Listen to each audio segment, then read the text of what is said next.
네, 여러분 안녕하세요. 김준 목사입니다. 오늘도 역시 말씀 묵상 같이 보도록 하겠습니다. 오늘 말씀은 사무엘상 2장 12절에서 25절 말씀입니다. 사무엘상 12장 12절에서 25절 말씀.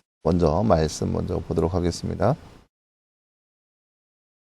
엘리의 아들들은 불량자로서 여호와를 알지 못했다. 그들이 백성에 대한 제사장의 규례도 무시하여 어떤 사람이 제사를 드리기 위해 고기를 사먹고 있으며 제사장의 종이 세 갈래로 갈라진 갈고리를 손에 들고 와서 냄비나 수지나 큰 솥이나 가마에 넣어 찔러보고 갈고리에 걸려 올라오는 것을 모두 제사장의 몫으로 가져가되 곧 실로에 오는 모든 이스라엘 사람들에게 이와 같이 행하였다. 심지어 사람들의 기름을 태워 드리기도 전에 제사장의 종이 와서 제사 드리는 사람에게 말하기를 제사장에 구워 드릴 고기를 내놓으시오. 그분은 삶은 고기를 원하지 않고 생고기를 원하십니다 하다가 그 사람이 먼저 기름을 태워드리고 나서 당신이 원하는 대로 가져가시오라고 말하면 그가 말하기를 아니요 지금 주시오. 그렇지 않으면 내가 강제로 가져가겠소라고 하였다. 그 젊은이들의 죄가 여호와 앞에서 매우 큰 것은 그들이 여호와의 제물을 멸시하였기 때문이다. 사무엘은 어렸을 때 가는 배 옷을 입고 여호와 앞에서 섬기는 일을 하였다. 그의 어머니가 매년 그의 남편과 함께 매년제를 드리러 올라갈 때마다 그를 위하여 작은 겉옷을 만들어 그에게 갖다 주었으니 엘가나와 그의 아내에게 축복하여 말하기를 여호와께서 당신에게 이 여자를 통해 다른 자손을 주셔서 여호와께 바쳐드린 자를 대신하게 하시기를 원합니다라고 하였고 그들은 자기의 집으로 돌아갔다. 여호와께서 하늘을 돌아보시니 그 여자가 임신하여 아들 셋과 딸 둘을 더 낳았으며 소년 사무엘은 여호와 앞에서 자랐다. 엘리가 매우 늙었는데 그 아들들이 온 이스라엘 사람에게 행한 모든 일과 그들의 회막 입구에서 일하는 여자들과 동침한 것을 듣고 그들에게 말하였다. 왜 너희는 이런 일들을 하느냐? 내가 이 모든 백성에게 너희의 악행을 듣고 있다. 내 아들들아 그렇게 하지 마라. 여호와의 백성 가운데서 내가 들은 소문이 좋지 않으니 사람이 사람에게 죄를 지으면 하나님께서 그를 중재해 주시겠지만 사람이 여호와께 죄를 지으면 누가 그를 위해 기도해 주겠느냐. 그러나 그들이 아버지의 말을 듣지 않았으니 이는 여호와께서 그들을 죽이기로 작정하셨기 때문이다. 아멘. 네, 사랑하는 여러분, 오늘 말씀은 이제 소년 사무엘에 대한 이야기와 그리고 대체적으로는 엘리의 두 아들들에 대한 말씀을 볼 수 있는 그런 말씀을 알 수 있겠습니다. 나누주 잠깐 볼까요? 엘리의 아들들은 무엇을 멸시하기에 그들의 죄가 여호와 앞에서 매우 컸나요? 오늘 말씀 17절 말씀에 보면 이 하반절에 그들이 여호와의 제물을 멸시하였기 때문이다 라고 나와 있죠. 여호와의 제물을 멸시하여서 여호와 앞에서 죄가 매우 컸습니다. 엘리의 아들들은 엘리의 말을 들었나요? 그 이유는 무엇인가요? 오늘 말씀 25절 말씀에 보면 그들이 아버지의 말을 듣지 않았으니 이는 여호와께서 그를 죽이기로 작정하셨기 때문이다. 그들이 아버지의 말을 들으면 명분이 없어지죠. 하나님께서 그들을 죽이기 위해서 그들을 두셨다라고 나와 있습니다. 네, 사랑하는 여러분, 오늘 말씀은 엘리의 두 아들들에 대한 말씀이 나타나 있습니다. 이들이 하나님 말씀에서 어떠한 죄를 지었는지 분명 오늘 말씀은 13절 말씀부터 쭉 나와 있죠. 이들이 제사장으로서 그 규례를 무시하고 제사를 드리기 위하여서 고기를 삶고 있으면 이들이 와가지고 그 고기를 다 가져가 버립니다. 분명 이스라엘 백성들이 하나님께 제사 드리기 위해서 여러분 이 시대가 사사기 시대입니다. 사사기 시대라고 하는 것은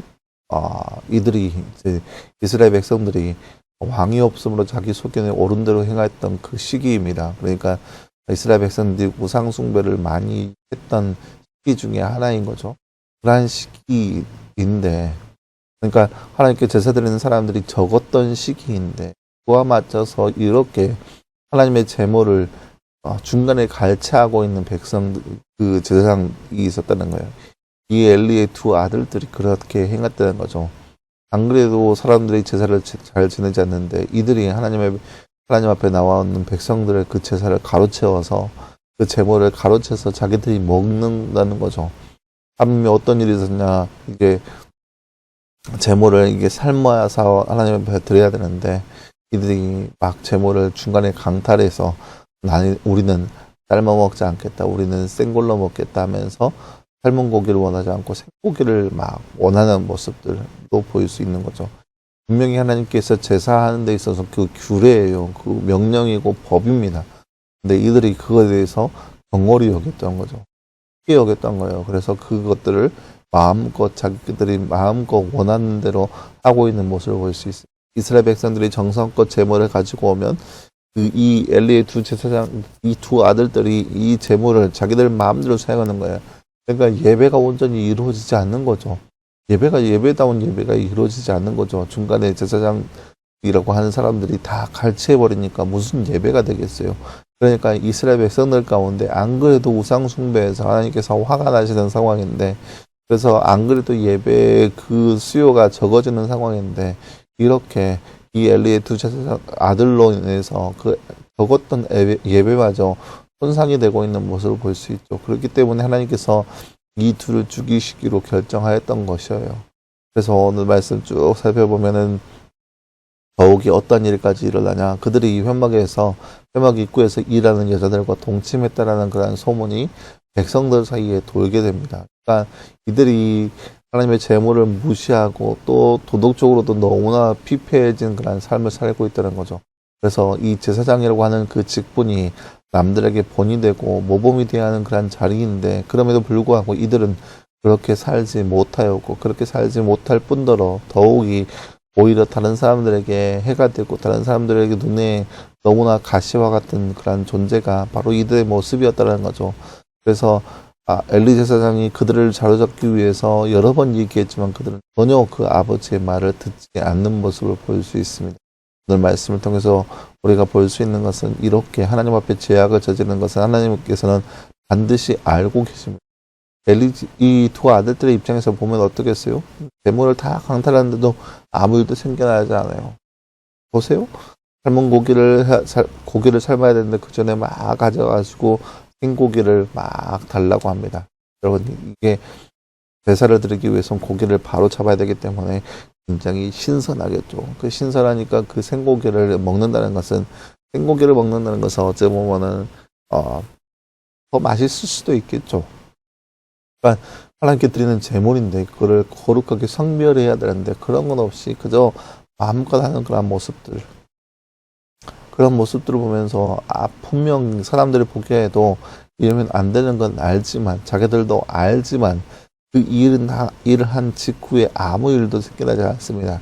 예전에 이제 예전 시대에 모세 시대에 나답과 아비후라고 하는 제사장 두 명이 있었는데, 이들은 성별되지 않는 불을 하나님 앞에 드리다가 그 불로 인해서 그들이 죽임을 당합니다. 분명히 그러한 전례가 있어요. 하나님의 제사를 경홀히 여긴 것을 대한 전례가 있지만 그들은 그 전례를 듣고 알면서도 하나님의 제사를 경홀히 여겼지만 그 뒤로 이 나답과 아비후처럼 즉사되는 일이 생겨나지 않으니까 괜찮구나, 이래도 되는구나 라면서 점점점 그 제사를 경홀히 여기는 거예요. 멸시하는 거죠.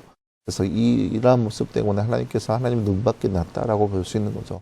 그러나 여러분, 죄의 결과는 반드시 하나님께서 기억하십니다. 그걸 기억하면서 죄된 순간이 우리의 삶 가운데 없어지기를 위해서 늘 노력할 수 있는 우리의 모습이 되어야겠습니다. 늘 거룩하고 성결된 모습으로 주님 앞에 설 수 있는 바로 저와 여러분의 삶이 되기를 간절히 소망합니다. 함께 기도하겠습니다. 사랑하는 하나님, 감사합니다. 주님, 오늘 말씀을 통하여서 우리가 하나님 종으로서 제사장이 하나님 앞에 경홀히 여겼던 모습을 함께 살펴보았습니다. 그들의 삶 가운데 하나님을 멸시하고 하나님의 제물을 멸시하는 끝에 아무 일도 생겨나지 않은 걸 보고 더욱더 그들을 멸시하고 있는 모습을 볼 수 있습니다. 도덕적으로나 삶적으로나 배울 것이 아무것도 없는 제사장의 삶이 바로 그들의 모습이었던 것을 말씀을 통해서 바라보았습니다. 또한 그 모든 모습을 통하여서 하나님께서 이들을 죽이시기로 결심하는 모습을 우리가 말씀을 바라보았습니다. 이 시대에 살고 있는 우리의 삶 가운데도 하나님께서 반드시 하시고 보고 계신다는 그러한 믿음을 갖게 하시고, 그러하기에 늘 어디서든지 하나님 마음에 합당한 삶을 살아갈 수 있는 우리의 삶 될 수 있도록 우리 가운데 함께하여 주시옵소서. 이 모든 말씀은 감사드리며 살아계신 예수님의 이름으로 기도하였습니다. 아멘. 네, 사랑하는 여러분 감사합니다. 오늘 하루도 늘 말씀 안에서 승리할 수 있는 저와 여러분 되기를 간절히 소망합니다. 여러분 수고했고요. 내일도 역시 우리 말씀 묵상으로 함께 찾아보도록 하겠습니다. 여러분 수고했습니다.